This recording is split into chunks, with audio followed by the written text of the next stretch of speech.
సంఖ్యాకాండం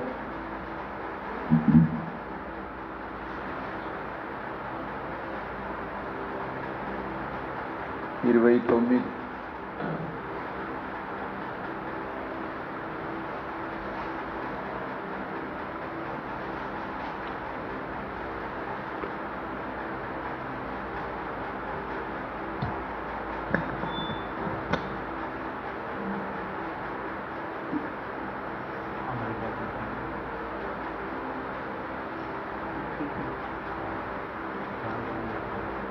సంఖ్యాకాండం 29.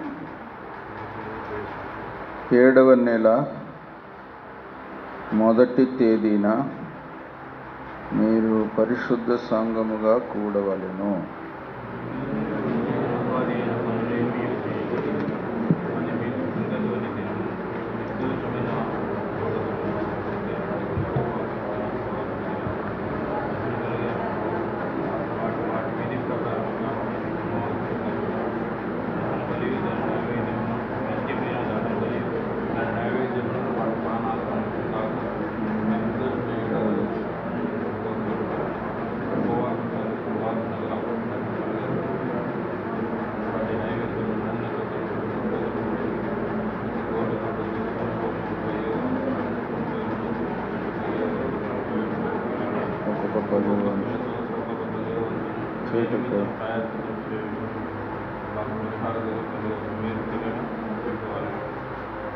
ఈ 7వ నెల 10వ దినమున మీరు పరిశుద్ధ సంఘముగా కూడవలెను.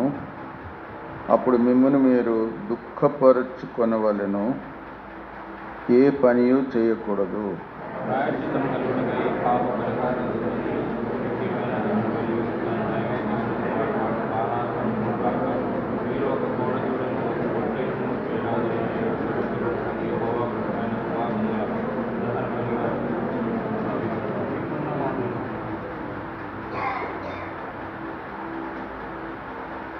నూనెతో కలుపబడిన పిండిని నైవేద్యముగాను, ప్రతి కోడెతో తూములో 3/10వ వంతులను, ఒక పొట్టేలుతో 2/10వ వంతులను,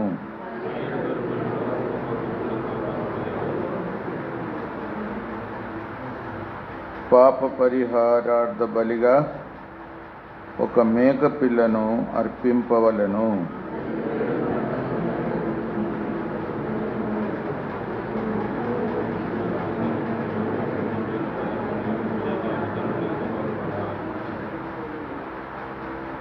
నిత్యమైన దహన బలియు దాని నైవేద్యమును దాని పానార్పణమును గాక, యెహోవాకు ఇంపైన సువాసన గల దహన బలిగా 13 కోడె దూడలను, 2 పొట్టేళ్లను, ఏడాది అయిన 14 గొర్రె పిల్లలను అర్పింపవలెను. అవి నిర్దోషమైనవై ఉండవలెను.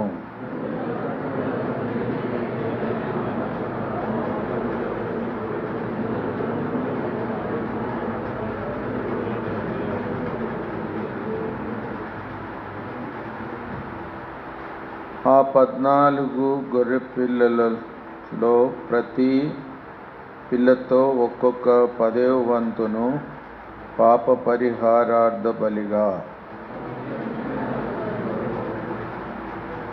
2వ దినమున నిత్యమైన దహన బలియు దాని నైవేద్యమును వాటి పానార్పణమును కాక, మీరు నిర్దోషమైన 12 కోడె దూడలను, 2 పొట్టేళ్లను, ఏడాది అయిన 14 గొర్రె పిల్లలను విధి ప్రకారముగా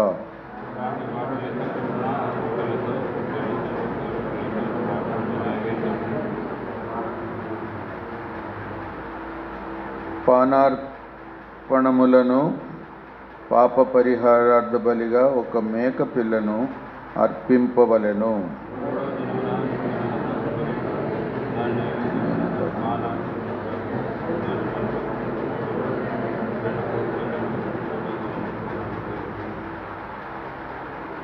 విధి ప్రకారముగా వాటి లెక్క చొప్పున ఆ కోడెలతోనూ పొట్టేళ్లతోనూ గొర్రె పిల్లలతోనూ వాటి నైవేద్యమును పానార్పణములను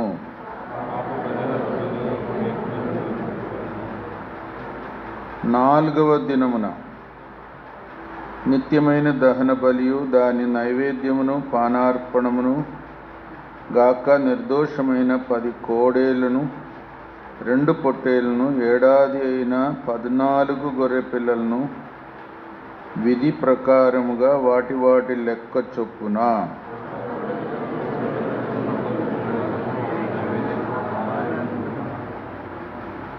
పాప పరిహారార్థ బలిగా ఒక మేక పిల్లను అర్పింపవలెను.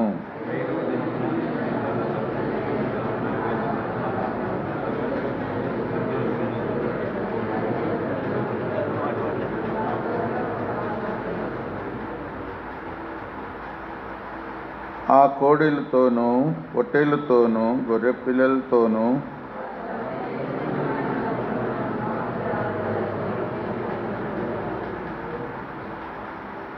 ఆరవ దినమున నిత్యమైన దహన బలియు దాని నైవేద్యమును పానార్పణమును గాక నిర్దోషమైన 8 కోడేళ్లను 2 పొట్టేళ్లను ఏడాది అయిన 14 గొర్రె పిల్లలను విధి ప్రకారముగా వాటి లెక్క చొప్పున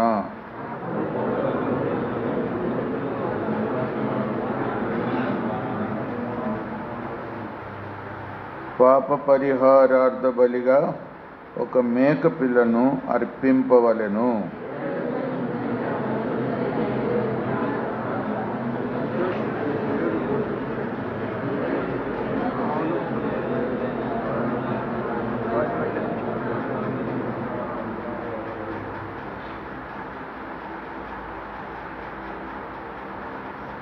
ఆ కోడెలతోనూ పొట్టేళ్లతోనూ గొర్రె పిల్లలతోనూ వాటి నైవేద్యమును పానార్పణములను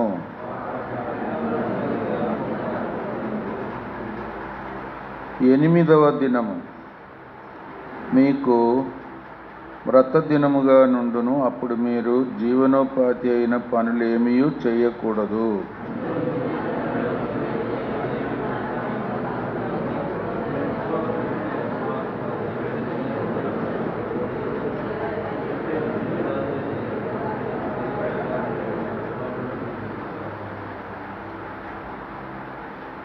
ఆ కోడె దూడతోనూ పొట్టేలుతోనూ గొర్రె పిల్లలతోనూ వాటి నైవేద్యములను పానార్పణములను పాప పరిహారార్థ బలిగా ఒక మేక పిల్లను అర్పింపవలెను.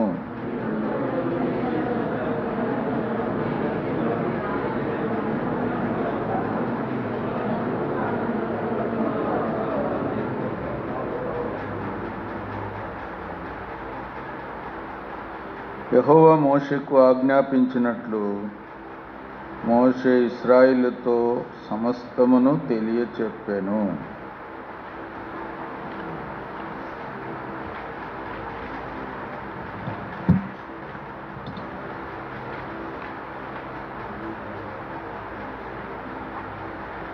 ఏడవ నెలలో ఎన్నో సందర్భాలు వారికి ఎలాంటి ప్రత్యేకమైన బలులు అర్పించడం, ఆ సందర్భము కూడా ఎలాంటిది. మొదటి రోజు 7వ నెల మొదటి వచనం చూడండి. 7వ నెల మొదటి తేదీన మీరు పరిశుద్ధ సంఘముగా కూడవలను. 2వ వచనం, మీరు జీవనోపాధి అయిన పనులేమీ చేయకూడదు. అది మీకు శృంగధ్వని దినం. ఏం దినం? శృంగధ్వని, ఇంగ్లీష్లో ట్రంపెట్ అంటే బూర ఊదే సందర్భం. మొదటి రోజు 7వ నెల. ఇంతకు ముందు కూడా మనము దీని విషయం ధ్యానించాము. ఒక విధంగా బూరధ్వని ఇశ్రాయేలీయులందరూ పోగు చేయబడ్డానికి ఒక విధమైన బూర ఊదాలి, ప్రధానులందరూ చేరి రావడానికి ఇంకొక రకమైన బూర ఊదాలా, ఇంకా ప్రయాణం బయలుదేరడానికి ఇంకొక విధంగా బూర ఊదాలి. బూర ఊదేదాన్ని బట్టి ఇశ్రాయేళ్లకు అలాంటి సూచన ఉండేది. ఇప్పుడు మన దినాల్లో బూర ఊదబడుతుంది అని కూడా ఉంది. అది ఎప్పుడు మనకు గంట కొడతారు, కొద్దిసేపు అయితే బ్రేక్ఫాస్ట్ గంట కొడతారు. సరే, మనకు ప్రభు రాకడ ఈ దినాల్లో మనము గమనించవలసిన ఒక గంభీరమైన సంఘటన ప్రభు రాకడ, రెండవ రాకడ.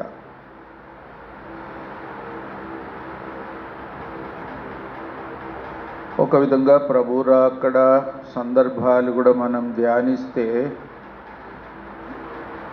మొదటి దశలో ప్రభు తెలియని గడియలో వస్తాడు, అనుకొనని గడియలో వస్తాడు. ఏ దినం వస్తాడో ఎవరికి తెలియదు. అందుకే మెలకువగా ఉండాలి, సిద్ధముగా ఉండాలి అని హెచ్చరిక ఉంది. కొంతమంది ఎత్తబడతారు, కొంతమంది విడువబడతారు కూడా. అంటే ఒక హెచ్చరిక. ఒకే పడుకలో ఉన్నవారు కూడా ఒక్కరే ఎత్తబడతారు. ఇద్దరు సహోదరులు పనిచేస్తున్న వారిలో కూడా ఒక్కరే ఎత్తబడతారు. ఎంత గొప్ప హెచ్చరిక అది. ఇద్దరు కలిసే ఉండొచ్చు, మాట్లాడుకోవచ్చు, బైబిల్ కూడా చదవచ్చు, విశ్వాసం కూడా ఉంచవచ్చు. కానీ ఎవరు సిద్ధంగా ఉంటారో వాళ్ళే ఎత్తబడతారు. ఎవరు పూర్తిగా అప్పగించుకుంటారో, పరిశుద్ధంగా ఉంటారో, ఆశిస్తారో, ఎదురు చూస్తారో, ప్రభు రాకడను ప్రేమిస్తారో, ఒక విధంగా బుద్ధిగల కన్యక వలె ఎవరు ఉంటారో వారే ఎత్తబడతారు. అది మనకు గొప్ప హెచ్చరిక. అందుకే ఎవరి బాధ్యత వాళ్ళదే. ఒక విధంగా చెప్పాలంటే ఇతరులను గురించి కూడా మనం బాధ్యత తీసుకుంటాం, కానీ మన అంతరంగ స్థితిని గూర్చిన స్థితిగతులు పరీక్షించుకొని యోగ్యతతో ఉండేది మన వ్యక్తిగత బాధ్యత.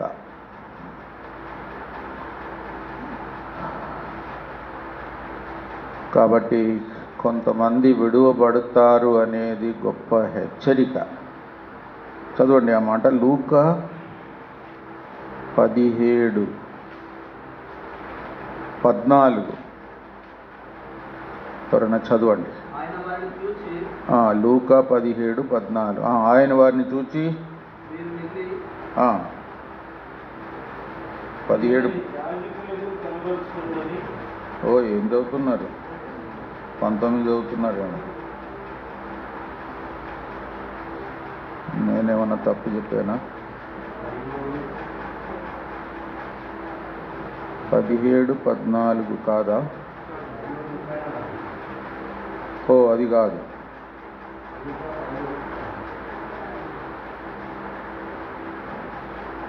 ఆ 34.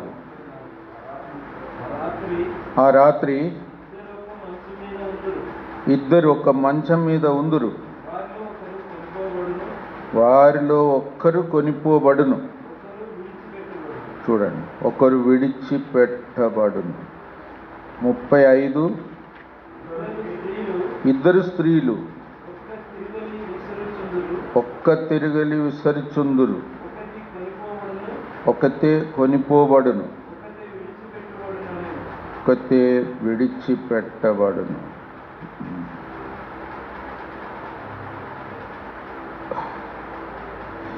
జయించువారు. బాక్సింగ్ గారు కూడా జయించువారిని గురించి చాలాసార్లు చెప్పేవారు.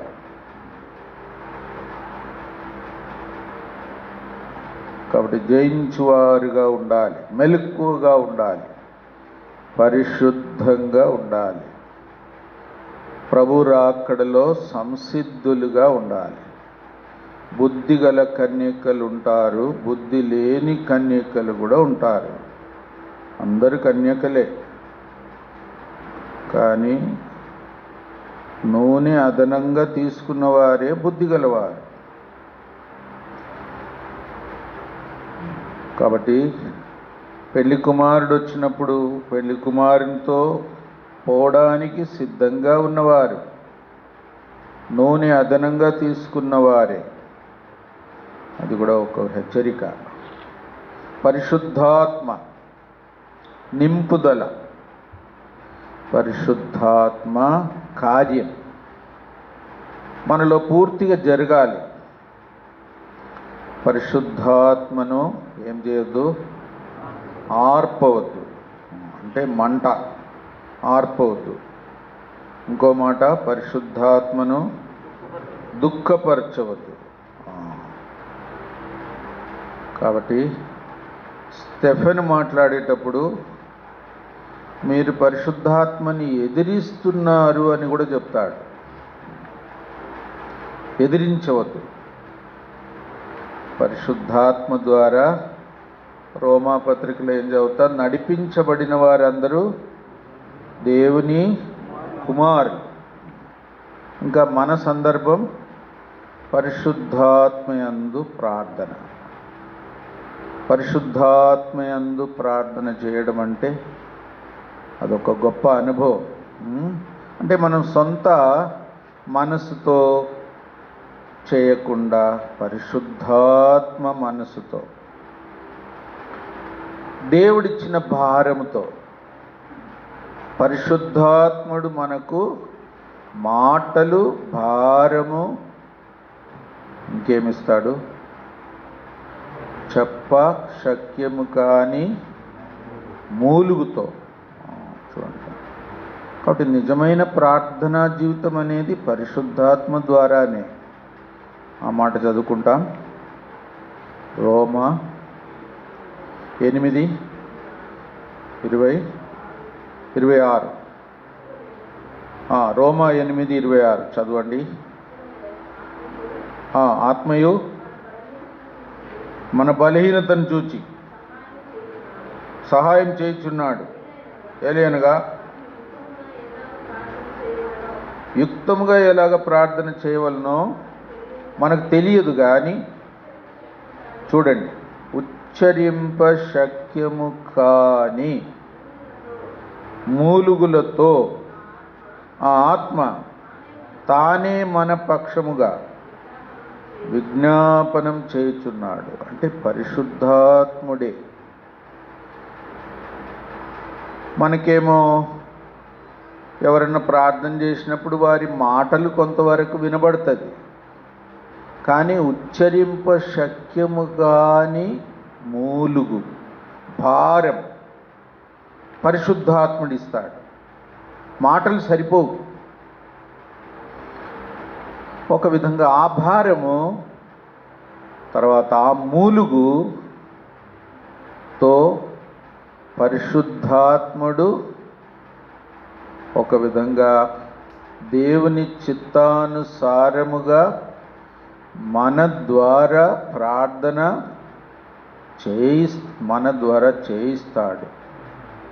చేస్తాడు. ఎంత గొప్ప అనుభవం! పరిశుద్ధాత్మ మనలను స్వాధీనం చేసుకోవాలి పూర్తిగా. ఫిలిప్పును పరిశుద్ధాత్ముడు ఏం చేశాడు? కొనిపోయాడు. ఒక్కొక్క స్థలానికి కొనిపోయాడు. ఎంత అద్భుతం కదా! అంటే పరిశుద్ధాత్మకు అంత స్వాధీనంగా ఉన్నాడు.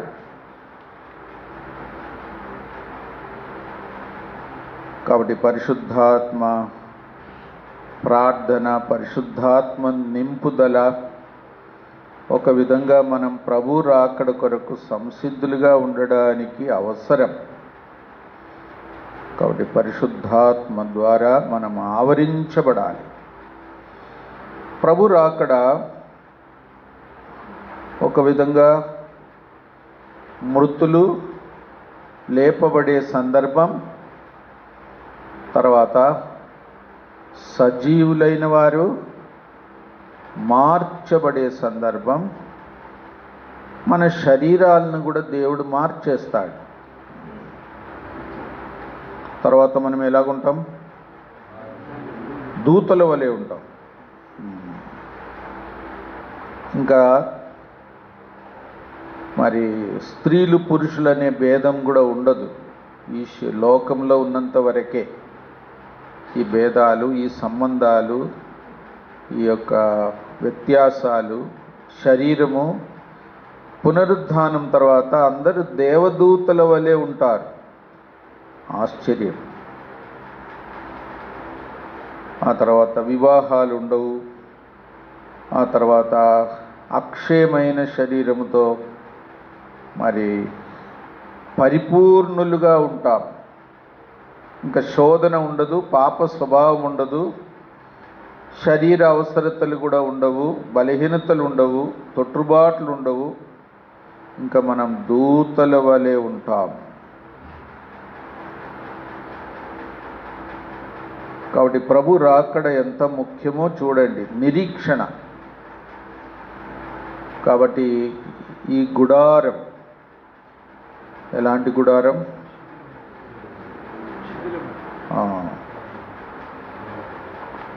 చదవండి ఆ మాట. 2 కొరింథీ 5వ అధ్యాయం, అంతేనా? 2 కొరింథీ 5వ అధ్యాయం 1వ వచనం చదవండి.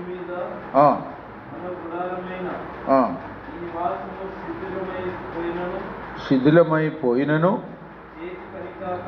చేతి పని కాక నిత్యమైనదినైనా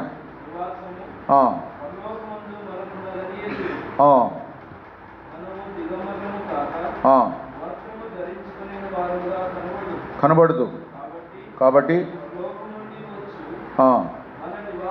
మన నివాసం దీనిపైని ధరించుకొన అపేక్షించుచు దీనిలో మూలుగుచున్నాం. ఈ శరీరంలో ఉన్నంత వరకు ఎలాంటి ఆశ ఉండాలి? ఈ తాత్కాలికమైన క్షయమైన గుడారమును నేను ఎప్పుడు వదిలిపెట్టి అక్షయమైన గుడారమును, నిత్యమైన నివాసమును ఎలాగా ఎప్పుడు పొందుతాను అని మూలుగుతుండాలి. అంటే ఈ శరీర సంబంధమైన జీవితంను బట్టి మనం అంతగా తృప్తి కూడా చెందకూడదు. మూలుగుతో ఉండడం అంటే బాధపడడం. ఈ శరీర స్థితిని బట్టి ఒక విధంగా బాధపడడం, దీన్ని విడిచిపెట్టడానికి ఇష్టపడడం, ఆశించడం. ఈ శరీరంలో ఉన్న బాధలన్నిటిని, బలహీనతలన్నిటిని బట్టి దుఃఖపడడం. దీన్ని ఎప్పుడు మార్చుకుంటానబ్బా, ఈ శరీరంలో ఉండేది బాగలేదు, ఇంకొక శరీరం ప్రభు వచ్చినప్పుడు ఇవ్వాలి, ఇస్తాడు, దానిలోనే నాకు సుఖము, సంతోషము, పరిపూర్ణత, తొట్టుబాట్లు ఉండదు, పొరపాట్లు అనేది ఉండదు. ఈ పోరాటం కూడా ముగిసిపోతుంది. నేను పూర్తిగా స్వతంత్రుడనవుతాను. ఇంకా లోకంతో నాకు పని లేదు, ఇంకా సైతాను నా జోలికి రాడు. గొప్ప విడుదల. ప్రభు రాకడ అంటే దేవుని బిడ్డలకు ఎంత ధన్యకరమైన అనుభవం. పూర్తి స్వాతంత్ర్యం. మరి ప్రతి తొట్టుబాట్ల నుండి విడుదల, ప్రభు రాకడ సందర్భం. ఒక విధంగా మొదటి పునరుత్థానం అనేది కూడా ప్రత్యేకమైన ఒక ధన్యతగా రాయబడి ఉంది. మొదటి పునరుత్థానం, అందులో పాలు పొందువారు ధన్యులు. వారు ఏం చేస్తారు?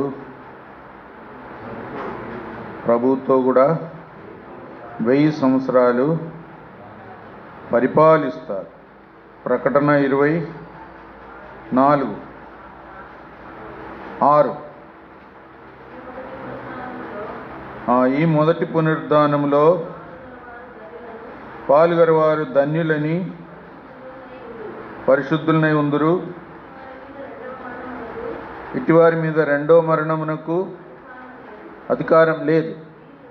వీరు దేవునికిని క్రీస్తుకును యాజకులై క్రీస్తు కూడా 1000 సంవత్సరములు రాజ్యము చేయుదురు. అంటే భూమి మీద. ఆ తర్వాత యుగయుగములు రాజ్యం చేస్తారు పరలోకంలో. భూమి అంతటి మీద ప్రభు రాజుగా ఉంటాడు. యెరూషలేము ముఖ్య పట్టణంగా పెట్టుకుంటాడు. ఆ పరిపాలనలో ప్రభుతో కూడా ఏలుతారు. ఎంత ధన్యత!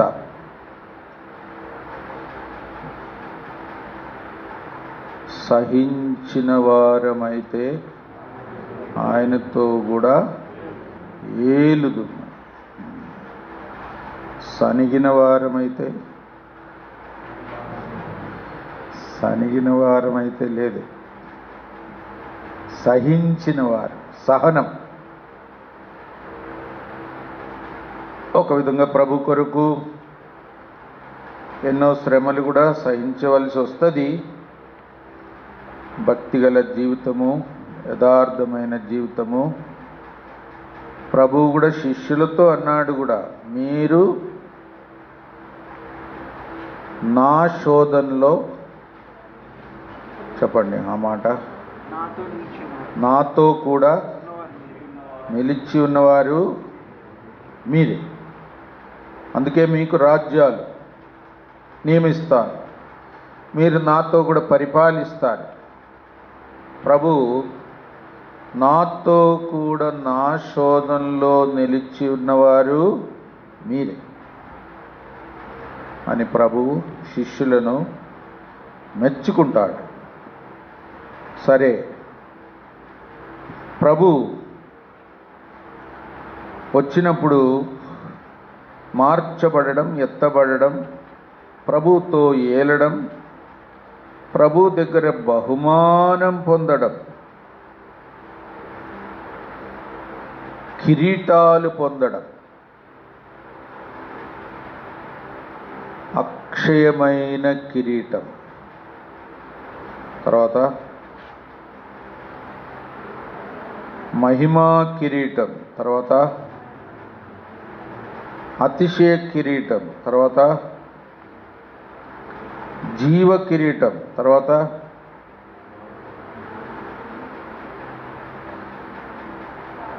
ఇవన్నీ పొందబోయే వారికి కనీసం గుర్తని ఉండొద్దా?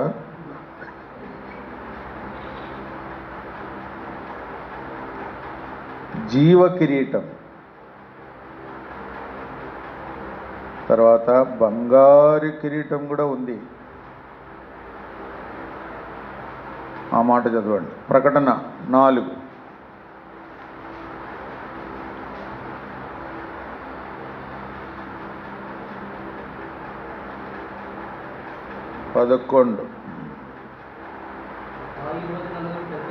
ఆ 24 పెద్దలు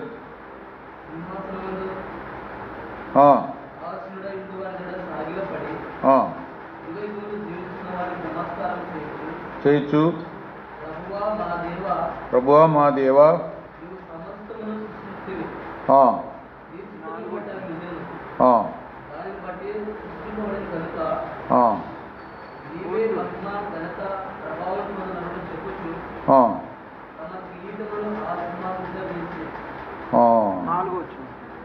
4వ వచనం చదవండి.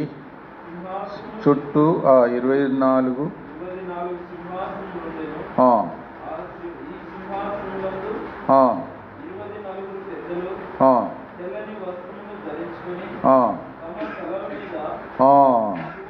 సువర్ణ కిరీటములు పెట్టుకున్న వారై కూర్చుండి. సరే, పెద్దలు సింహాసనం మీద కూర్చుండబెట్టబడిన వారు, సువర్ణ కిరీటం, బంగారు కిరీటం ధరింప చేయబడిన వారు. ఎంత ధన్యత! ఒక బాధ్యత వహించడం కూడా ఒక ధన్యతనే.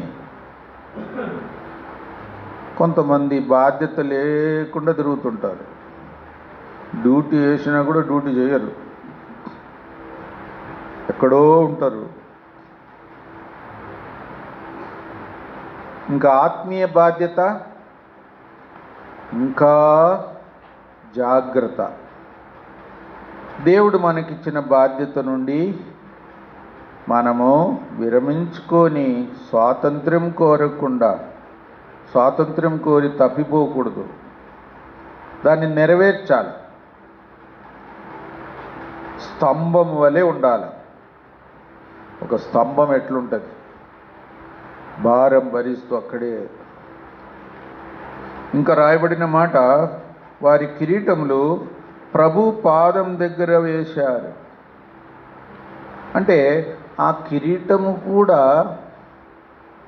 పొందడానికి మేము యోగ్యులం కాదు అనేదే కాదు, ఈ ప్రభువును బట్టే ఈ కిరీటం మాకు వచ్చింది, ఒక విధంగా ఈ ప్రభువుకే ఇది చెందును అన్నట్టు చేస్తున్నారు. కిరీటములు కూడా తీసి ప్రభు పాదం దగ్గర పెడుతున్నారు. నేను అనుకుంటా ఎలిజబెత్ రాణియో ఇంగ్లాండ్ రాణి అలాగే చెప్పింది.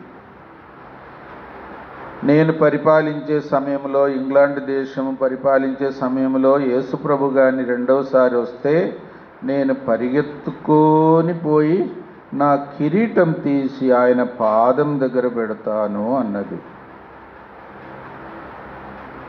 చూడండి ఆమె ఆశ.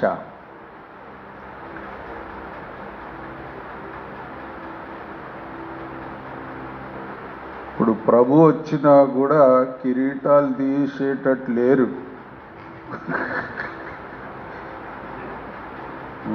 ప్రభువును గణపరచడానికి ఎంత ఆశ ఉండాలి.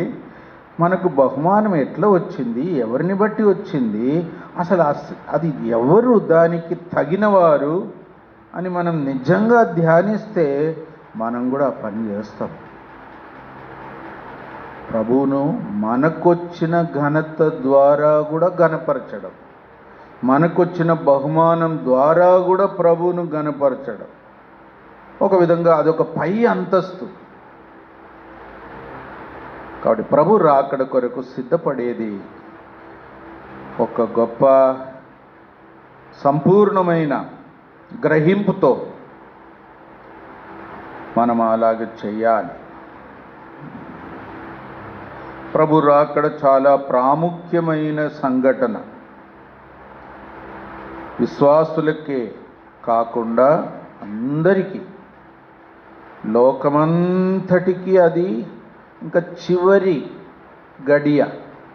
ఒక విధంగా లోకమంతటికి తీర్పు కూడా ఉంటుంది. ఇంకా అప్పటి వరకు మార్మన్స్ పొందిన వారికే ఇంకా పరలోకం, తర్వాత మార్మన్స్ పొందడానికి లేదు. అప్పటి వరకు సిద్ధపడిన వారికే పరలోకం. కొంతమంది సిద్ధపడకుండా కూడా వచ్చి తలుపు తడతారంట. ప్రభు వారితో ఏమంటాడు, నేను మిమ్మను ఎరుగను, అక్రమము చేయువారులారా నా యొద్ద నుండి తొలగిపోండి చెప్తాడు. ఎంత దుఃఖం. వారు కూడా మీటింగ్కి వచ్చిన వాళ్ళే,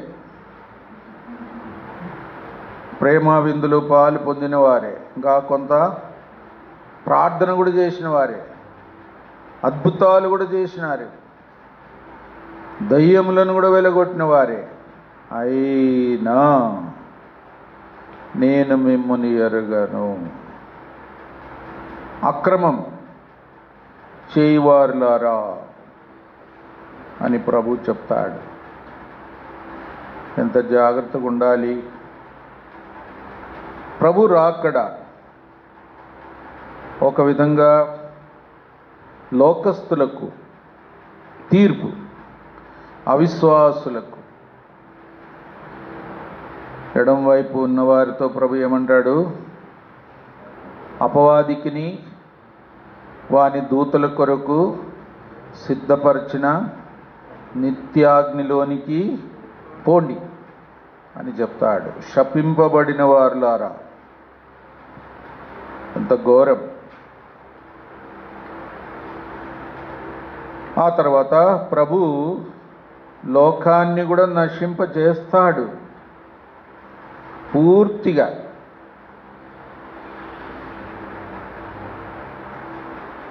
ఈ సృష్టి అంతా పాత సృష్టి, ఇది కల్మషమైపోయింది.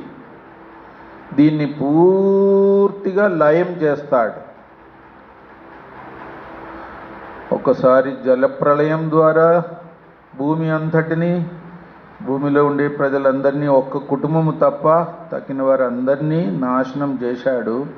రెండవసారి వచ్చేటప్పుడు మాత్రం అగ్నితో నశింపజేస్తాడు. పూర్తిగా లయమైపోతుంది, కనబడకుండా ఆవిరి అయిపోతుంది. ఎంత ఘోరం. ప్రభు రాకడ ఎంత గంభీరమైన సందర్భం. ఈ పాత సృష్టి అంతా లయమైపోతుంది, ఇంకా ఏది ఉండదు. మన కళ్ళకు కనబడేది ఈ లోకంలో ఏమేమి ఉన్నాయో అన్నీ లయమైపోతుంది. ఇంకా కళ్ళకు కనబడనిది, నిత్యమైనవి, పరలోక సంబంధమైనది మాత్రమే తర్వాత ఉంటుంది. అందుకే మనం ఎంత జాగ్రత్తగా ఉండాలి.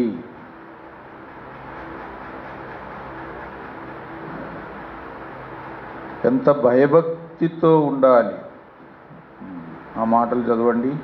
ఫిబ్రవరి 12.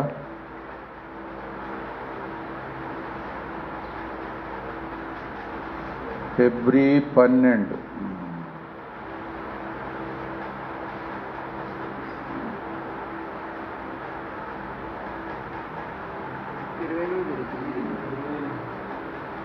ఇరవై 27 చదవండి. ఇంకొకసారి అన్నమాట చలింప చేయబడనివి నిలకడగా ఉండు నిమిత్తం అవి సృష్టింపబడినవన్నట్టు చలింప చేయబడినవి బొత్తిగా తీసివేయబడునని అర్థమిచ్చుచున్నది. అందువలన మనం రాజ్యమును పొంది దైవకృప కలిగి ఉందుము. ఆ కృప కలిగి వినయ భయభక్తులతో దేవునికి ప్రీతికరమైన సేవ చేయడం. ఏలైనగా మన దేవుడు దహించు అగ్ని అయి ఉన్నాడు.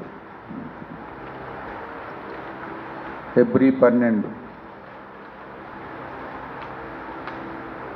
27 నుండి 29 వరకు. వినయముతో భయభక్తులతో ఈ కంటికి కనబడే సృష్టి అంతా కూడా లయమైపోతుంది, కాలిపోతుంది, కరిగిపోతుంది, ఇంకా మాయమైపోతుంది. అలాంటి పరిస్థితి రాబోతుంది. సిద్ధంగా ఉన్నామా?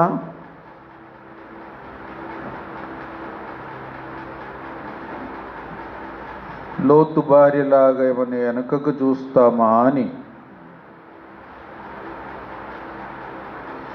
మన మనస్సు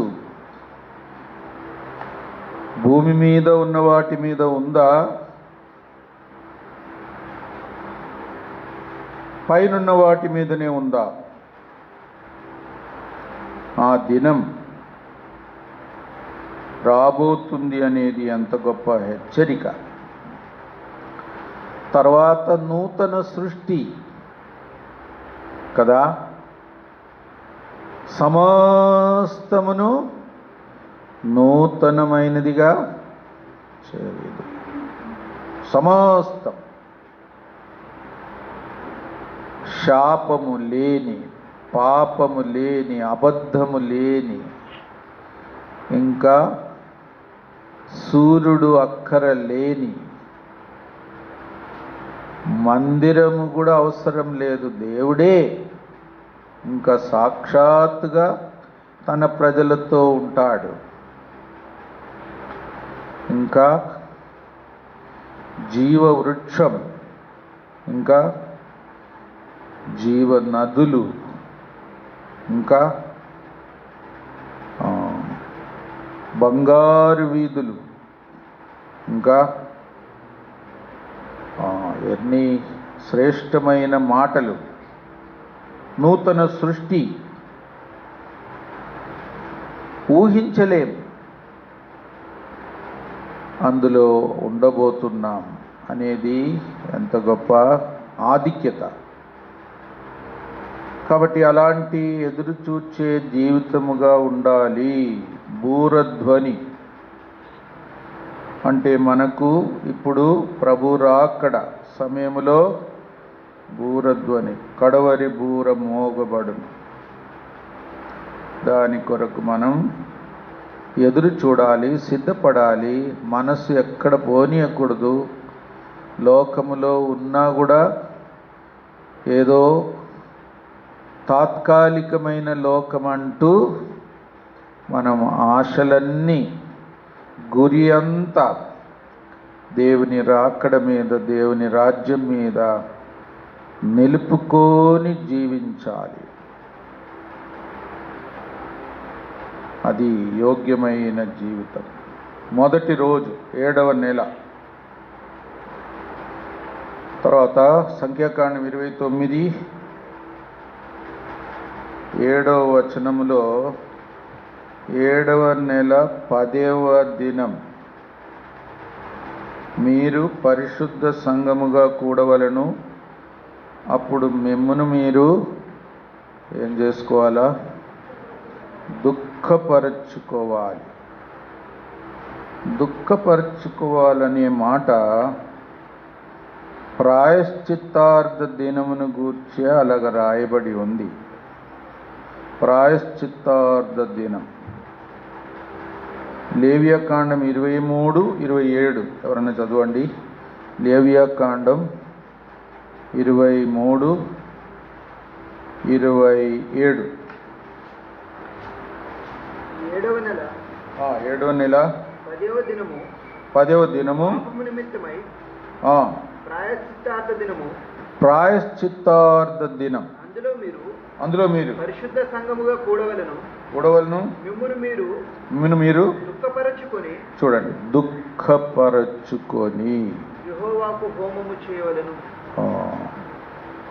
ఎందుకో ఆ దినం మాత్రం దుఃఖపరచుకొని, ఒక విధంగా ప్రధాన యాజకుడు అతి పరిశుద్ధ స్థలానికి వెళ్ళే దినం.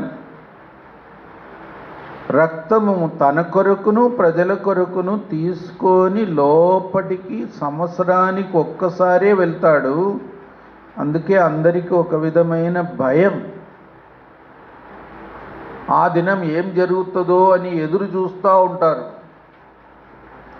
ప్రధాన యాజకుడు లోపటికి పోయి ఏదైనా పొరపాటైంది, క్రమం తప్పిపోయాడు అంటే ఇంకా ఆయన బ్రతకలేడు.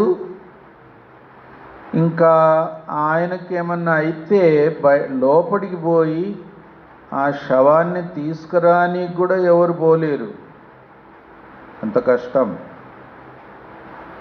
అందుకే చెప్పేవారు, ప్రధాన యాజకుడు అతి పరిశుద్ధ స్థలం లోపలికి పోయేటప్పుడు ఒక తాడు కూడా కట్టేవాళ్ళంట కాలుకి.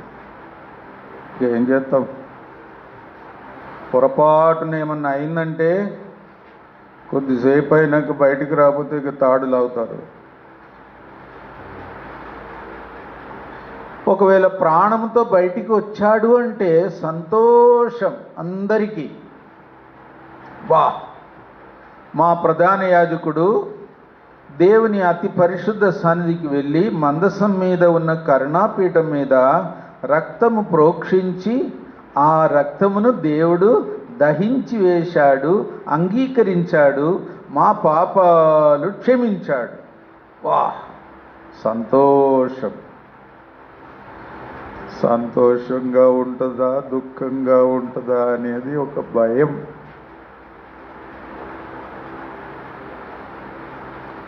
ఒక విధంగా చాలా ప్రాముఖ్యమైన దినం అనవచ్చు, ప్రాయశ్చిత్తార్థ దినం. ఇశ్రాయేలు ఎంతో భయపడుకుంటూ ఎదురు చూస్తూ జీవించిన సందర్భం. అందుకే శ్రమపరుచుకోవాలి.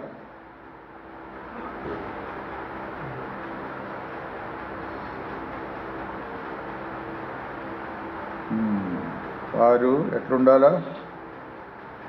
ఎట్లుండాలని చదివాము.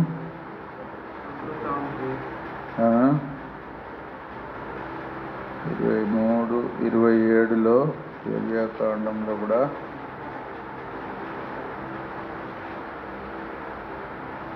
మిమ్మును మీరు దుఃఖపరచుకునే దినం. ఒక విధంగా వేరే ఆలోచనలు ఏది లేకుండా, వేరే విషయాలు ఏది పట్టించుకోకుండా, సంతోషించకుండా కూడా భయముతో వణుకుతో మనసు నలుపుకొని ఇదొక్కటే మాకు ఆశ, ఒకటే మాకు మార్గం. మా ప్రధాన యాజకుడు క్షేమంగా లోపలికి వెళ్ళాలా, బలి అర్పించిన రక్తము ప్రోక్షించాలా, దేవుడ అర్పణను అంగీకరించాలా, పైనుండి అగ్ని పంపాలా, ఆ రక్తమును దహించి వేయాలా, ప్రధాన యాజకుడు సంతోషముతో బయటికి రావాలా. అది చూడాలి మేము. అమ్మో, ఎంత భయంతో ఉంటారో.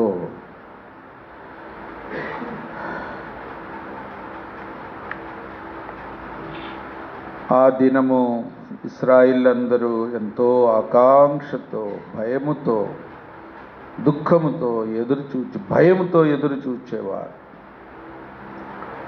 ఒక విధంగా ప్రభు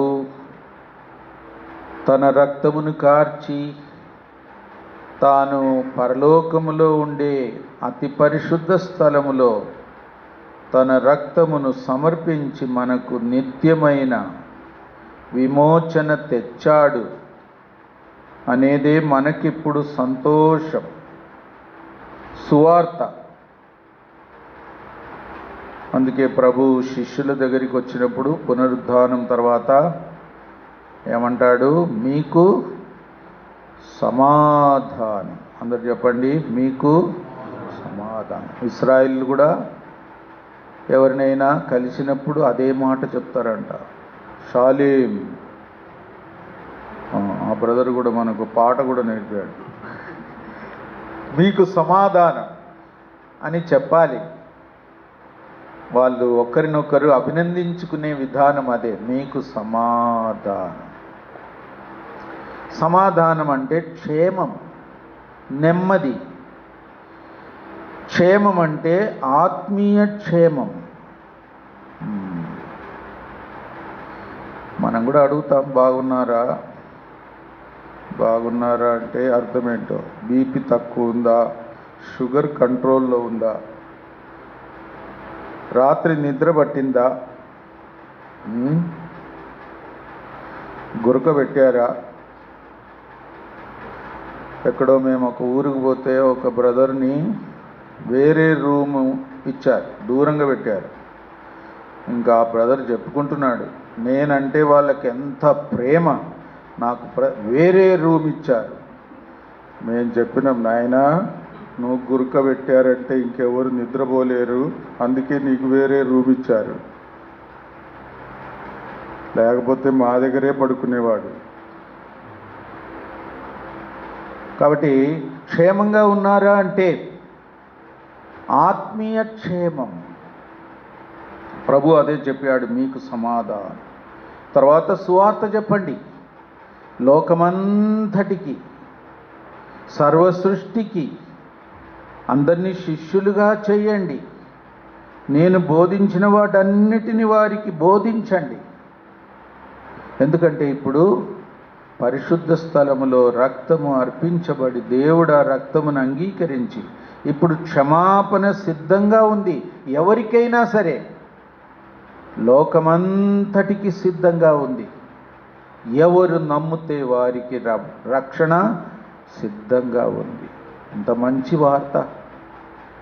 అందుకే మనం ప్రార్థించాలి, అనేకులు సువార్త చెప్పాలి, మనం కూడా సువార్త చెప్పాలి.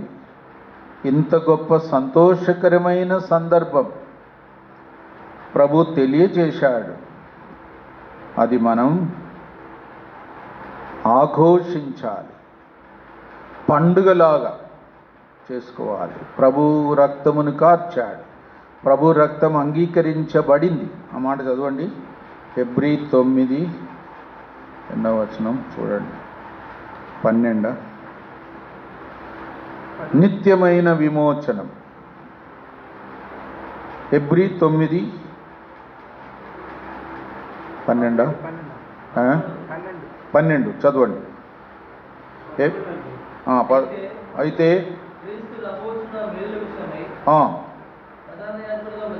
వచ్చి నిత్యమైన నిబంధన సంపాదించి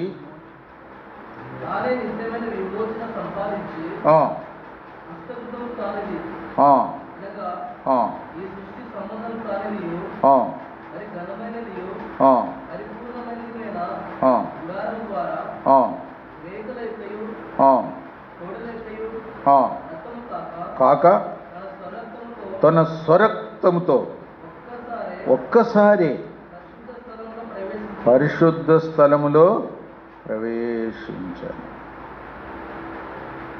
పరిపూర్ణమైన గూడారం, స్వరక్తముతో ఒక్కసారి పరిశుద్ధ స్థలంలో ప్రవేశించాలి.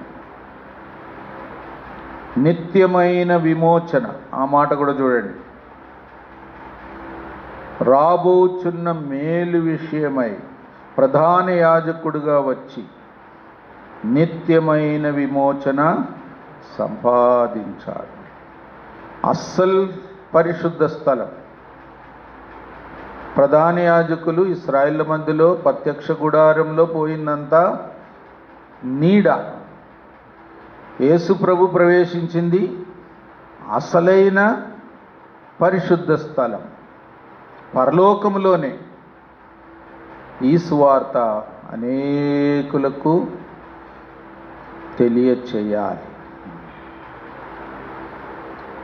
కాబట్టి మనకెంత సంతోషకరమైన మాట, ఒక విధంగా ఇతరులకు చెప్పవలసిన మాట, అనేకులను ఆహ్వానించవలసిన మాట, అనేకులకు తెలియని రహస్యం. యేసు ప్రభు ద్వారా దేవుడు మన కొరకు ద్వారం తెరిచాడు. నమ్మడం, యేసు నామములో రక్షణ పొందడానికి అంతే చాలు. పశ్చాత్తాపం, విశ్వాసం, మారు మనసు అనేకులను ఆహ్వానించమంటున్నాడు. ఆయన రాజ్యములోనికి 10వ రోజు ప్రాయశ్చిత్తార్థ దినం. ఇప్పుడు 15వ రోజు కూడా చూడండి. సంఖ్యాకాండం 29 12వ వచనం చదవండి ఎవరైనా. మరియు 7వ నెల 15వ దినమున మీరు పరిశుద్ధ సంఘముగా కూడవలెను. అప్పుడు మీరు చేయక 7 దినములు. తర్వాత ఇదేంటంటే పర్ణశాల పండుగ. లేవియాకాండం 23:34 కూడా చదవండి.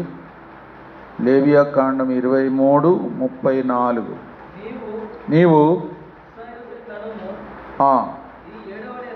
ఏడవ నెల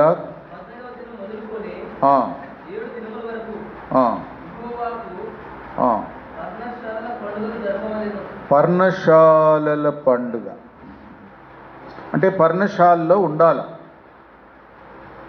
ఇంకా గుడారంలో ఉండకూడదు. ఆకులతో మరి పర్ణశాలలు కట్టుకొని అందులోనే నివాసం చేయాలి.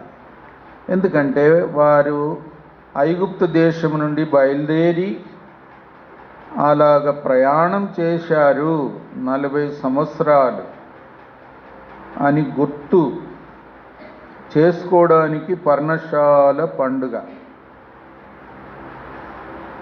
కాబట్టి మనం కూడా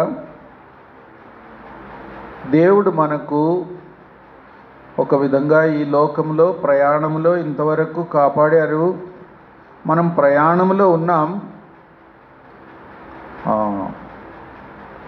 ఏముంది ఎబ్రీ పత్రికలో, నిలవరమైన పట్టణం మనకి ఇక్కడ లేదు.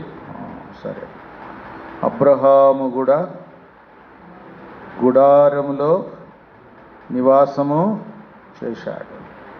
దేవుడు దేనికి శిల్పియు నిర్మాణకుడై ఉన్నాడో ఆ పునాదులు గల పట్టణం కొరకు ఆ అబ్రహాము ఎదురు చూస్తూ జీవించాడు. ఒక విధంగా ఈ లోక జీవితం అంతా మనకు పర్ణశాల పండుగ చేసుకున్నట్టే ఉండాలి. సొంత ఇల్లైనా ఏది ఉన్నా తాత్కాలికమైన నివాస స్థలం అని జీవించాలి. మనము ఈ లోకములో ఏది సొంతం అనేది లేదు అని గుర్తించాలి. పరదేశులుగా జీవించాలి, యాత్రికులుగా జీవించాలి. మనము మన ధనమును ఎక్కడ పరలోకమందు సమకూర్చుకోవాలి, లోకంలో కాదు. తర్వాత క్షయమైన ఆహారం కొరకు ఏం చేయకూడదు, కష్టపడకూడదు. అక్షయమైన ఆహారం కొరకు ప్రయాసపడాలి. మన దృష్టి పైకే ఉండాలి. ప్రభు ఎప్పుడొస్తాడో అని పైకే చూడాల. మనకున్న వాటిలో ఎవరికైనా సహాయం చేయడానికి మన దగ్గర ఉన్న వస్తువులు కూడా వాడుకోవాలా. ఏదైనా ఔదార్యం గలవారుగా ఉండాలి. అది కూడా ఒక హెచ్చరిక. రాబోయే జీవితం కొరకు సరైన పునాది వేసుకోవాలా. అట్లా జీవించాలి. త్యాగం, సమర్పణ. ఎవరికైనా ఏమన్నా ఇవ్వాలనే ఆశ పెట్టుకోవాలి, కానీ నా దగ్గర ఉన్నది నేను దాచిపెట్టుకోవాలా అని అనుకోకూడదు. అట్లా జీవించాల. పర్ణశాల పండుగ.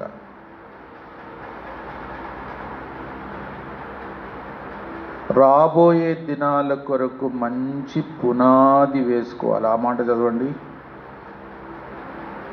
ఔదార్యం గలవారుగా ఉండి అలాగ జీవించాలి. 1 తిమోతి 6.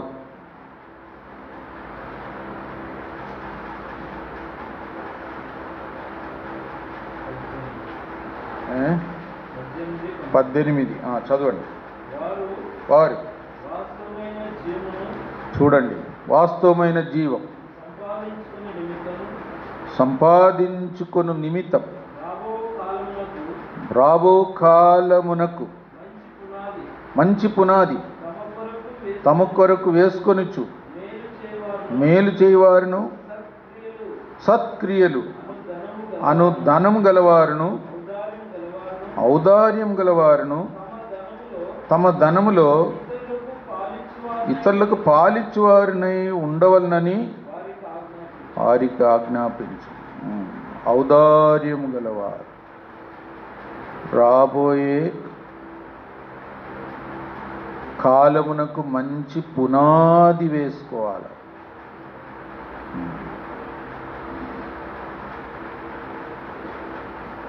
ఈ లోకమందు ధనవంతులుగా ఉండేవారికి ఇలాంటి హెచ్చరిక ఇమ్మని తిమోతికి రాస్తున్నాడు. ఇంకా ఎవరికైనా ఏమన్నా ఇస్తే కూడా ఎలాంటి వారికి ఇవ్వాలి, ఏదన్నా విందు చేస్తే కూడా ఎవరిని పిలవాలి, అది కూడా ప్రభు చెప్తాడు. పునరుద్ధానమందు మీకు ప్రతిఫలం పొందడానికి అలాగ జీవించాల. అంటే లోకంలో ఎవరికి ఏదైనా సహాయం చేస్తే వారు మనకు తిరిగి ఏదైనా ప్రతిఫలం ఇవ్వకూడదు. అలాంటి ఆశ కూడా ఉండకుండా జీవించాల. ఎలాంటి జీవితం అది? ఎవరు మనకు తిరిగి ప్రతిఫలం ఇవ్వకూడదు. ఎవరికి ఏదైనా సహాయం చేస్తే వాళ్ళు మరలా మనకు తిరిగి ఇవ్వకూడదు. అందుకే ప్రభు చెప్తాడు, ఎప్పుడైనా విందు చేస్తే ఎవరైనా పేదవారుంటే వాళ్ళని పిలవాల. ధనవంతులను పిలిస్తే ఏమవుతుంది? వాళ్ళు మరలా మన కొరకు విందు చేసి వాళ్ళు మనకు ప్రతిఫలం ఇచ్చినట్లు, వాళ్ళే ప్రతిఫలం ఇచ్చినట్టు అయిపోతుంది. దేవుని దగ్గర ఇక ప్రతిఫలం ఉండదు. అంత జాగ్రత్తగా ఉండాలి అంటాడు. అలాంటి వైఖరితో జీవించాలి అంటాడు. ప్రభు చెప్పిన మాటలన్నీ మన మనస్సును, మన వైఖరిని, మన ఆశలను అన్నిటినీ ఒక యోగ్యమైన రీతిగా జీవించడానికి మనల్ని సిద్ధపరుస్తుంది. మన అంతరంగములో కూడా మనం సిద్ధపడి జీవించాలి. కాబట్టి యాత్రికులంటే యాత్రికులే. అనుదిన ఆహారం మాకు నేడు దయచేయము. రేపటి గురించి చింతించవద్దు. ఏనాటి కీడు ఆనాటికి చాలును. ఈరోజు గురించి ఆలోచిస్తేనే కీడు, ఇంకా రేపటిని గురించి ఆలోచిస్తే రెండంతల కీడు. అందుకే ప్రభు అంటాడు, ఏనాటి కీడు ఆనాటికి చాలు. ఎంత జాగ్రత్తగా ఉండాలి.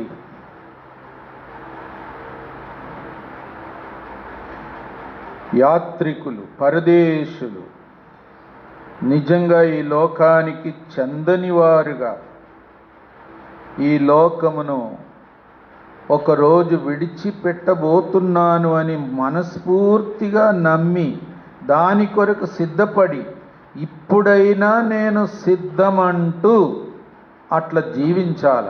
ఇప్పుడైనా ప్రభు వస్తే లేదా నన్ను పిలుచుకుంటే నేను సిద్ధం, ఇంకా నేను వెనకకు చూడను, నా మనసు దేని మీద పోనివ్వను. అలాగా జీవించాల. ప్రతి సంఘటన, సందర్భం అది ఒక గొప్ప ధన్యత. ఆ ధన్యత ఎంత గొప్పది అంటే అసలు మనము ఊహించలేం. చివరిగా మాట చదువుకుంటాం. హెబ్రీ 11:16. హెబ్రీ 11 అందరం కలిసి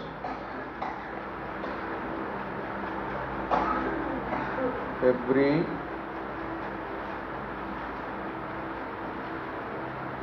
11:16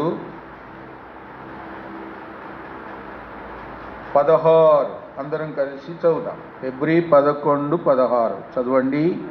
అయితే వారు మరి శ్రేష్టమైన దేశమును అనగా పరలోక సంబంధమైన దేశమును కోరుచున్నారు. అందుచేత తాను వారి దేవుడనని అనిపించుకొనుటకు దేవుడు వారిని గూర్చి సిగ్గుపడడు. ఏలయనగా ఆయన వారి కొరకు ఒక పట్టణమును సిద్ధపరచి ఉన్నాడు. సిగ్గుపడడు. వారి దేవుడనని చెప్పుకొనుటకు దేవుడు సిగ్గుపడడు. ఎవరిని గురించి? ఎవరైతే నిజంగా యాత్రికులుగా జీవిస్తారో వారిని గురించి.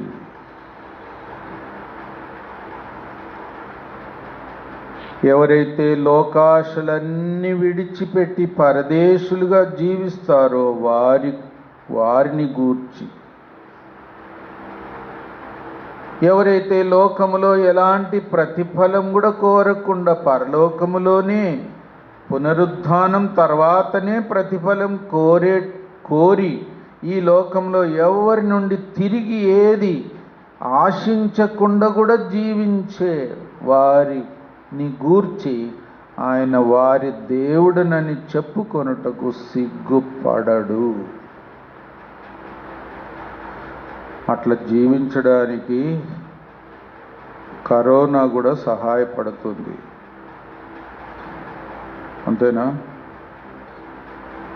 అట్లా జీవించేది చాలా కష్టం అంటారేమో. సరే, కరోనా మనకు అదే సహాయం. నమ్మకం లేని జీవితం, మరణాపాయములో ఉండే జీవితం. అస్సలు మన ఆత్మీయ జీవితం అట్లనే ఉండాలి. కరోనా లేకపోయినా, కరోనా ఉంటే కూడా జీవించలేరంటే మనం సామాన్యులం కాదు. లోకముతో అతుకపోయాం, లోక విషయాల్లో మునిగిపోయాం. దేవుడు నీ దేవుడు అని చెప్పాలంటే, నా దేవుడు అని చెప్పాలంటే, సిగ్గుపడకుండా చెప్పాలంటే షరతు చూడు. అలాగ జీవించవలసిందే. సమర్పించుకుందాం పూర్తిగా. నేను ఈ లోకంలో యాత్రికుడను ప్రభువా, మీరెప్పుడొచ్చినా నేను ఎత్తబడడానికి సిద్ధం. ఏదైనా విడిచిపెడితే నాకు నిరాశ ఉండదు, దుఃఖం ఉండదు. దాని గురించి నేను ఆలోచించను, వెనుకకు చూడను.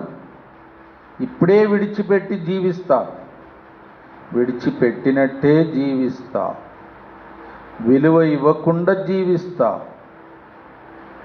నా దేశం వేరు, నా గురి వేరు అని సమర్పించుకొని జీవించాలి.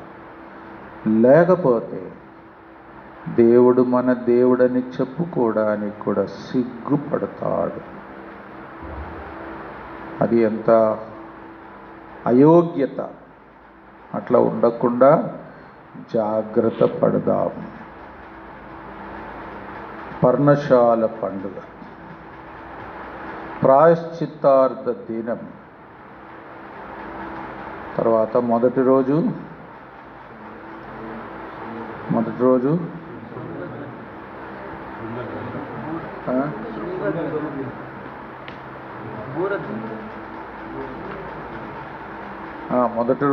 7వ నెల